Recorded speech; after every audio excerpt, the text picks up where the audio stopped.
Hi, I'm Chelsea Anderson. I'm a local realtor here in Phoenix. We have a garden in our backyard in our house in Mesa, and I think we're going to go show it to you.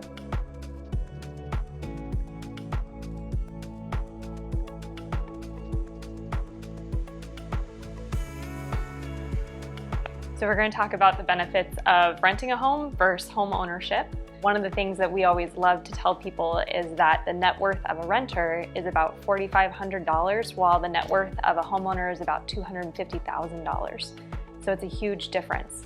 Here in Phoenix, most of our rentals are actually apartments, and what comes with apartments is not a whole lot of options for building your own home garden in your urban garden, in urban farming.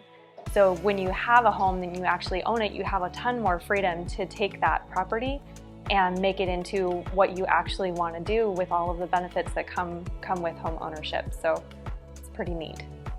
We actually started our garden round 2 just in March when all of the coronavirus stuff hit, more for something for our kids to do and something for them to check on since school was closed.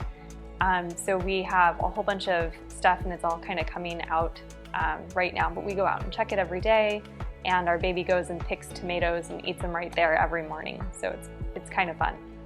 Do you see any yet? There's some. Can you pick those? So the average rent here in Phoenix is actually about $1,700 a month. And if you translate that into buying a house, it gets you something around a $300,000 house if you transfer that as your mortgage payment. So our average mortgages here are actually a little bit lower than that, and the $1,500–$1,600 range each month. And so if you're looking at transitioning from a rental to home ownership, there's a bunch of different loan programs that you can actually get into. So there are down payment assistance programs coming back, which will help you with your down payment, either 3% or 5% of whatever that home value is. So we have an FHA, which you can put as little as 3.5% down. You have conventional, which you can do 5% down or up to 20% or even more if you have the cash on hand. We have a VA loan for veterans, which you actually don't have to put anything down. And then there's USDA for rural homes. So the only town actually around Phoenix here that qualifies for USDA anymore is Queen Creek. So the options there are a little bit slim. As far as getting your mortgage and your home buying process started, the first place is to talk with a lender. So finding a mortgage lender that can really help you understand the process and guide you through the different options and figure out which one is going to be the best for you and put that plan together is really step one to being able to buy a house and jump into the home buying market.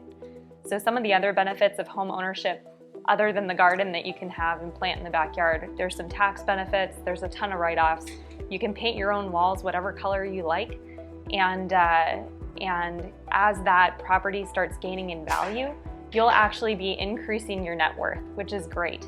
So with that 3% down, your property will likely appreciate somewhere between 4 to 6% every year. So say you put 10 grand down on a $300,000 house, you're actually making $12,000 every year on top of that. So you're getting 10 to get 12 later each year.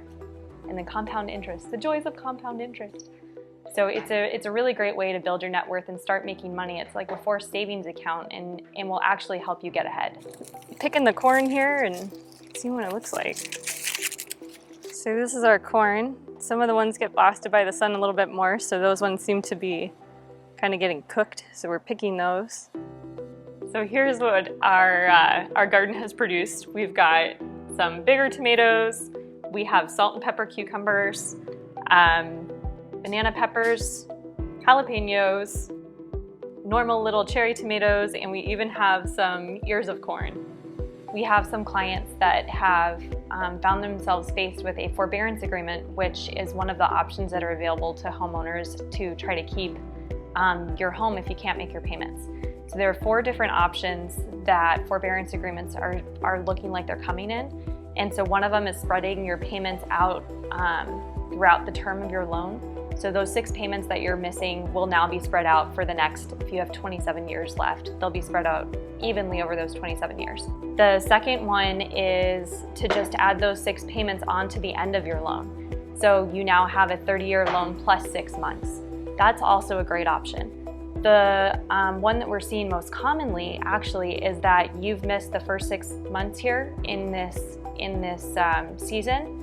And at the end of that 6 months, all of those payments are due. So say you had $1,000 each month for your mortgage, you now have a $6,000 bill due when that forbearance period is over. That one gets a little bit scary. If you couldn't pay your mortgage today, you're probably not going to be able to save up $6,000 in 6 months to pay all of that off at once. The other one that it gets a little bit scary is we'll give you a forbearance agreement with no real terms attached. So it's a big question mark, and it's kind of like, we'll address that later when we get there. Well, that one leaves you way exposed, and it's not that great of an option. So, we have been helping clients kind of go through their options, pros and cons, and try to figure out, is this something that you just want to sell, or is it something that we want to try to get into a different type of agreement? So there are some options. If you're still working, even if it's limited hours, you might still be able to qualify for a refinance and be able to reduce those payments and take some cash out to bridge that gap, maybe a home equity line of credit, or most people right now have a ton of equity in their home. So it might just be better for you to sell that house, walk away with the cash that you have, and start fresh somewhere else. Happy to consult with you on which option might be best if you're faced with one of those scenarios.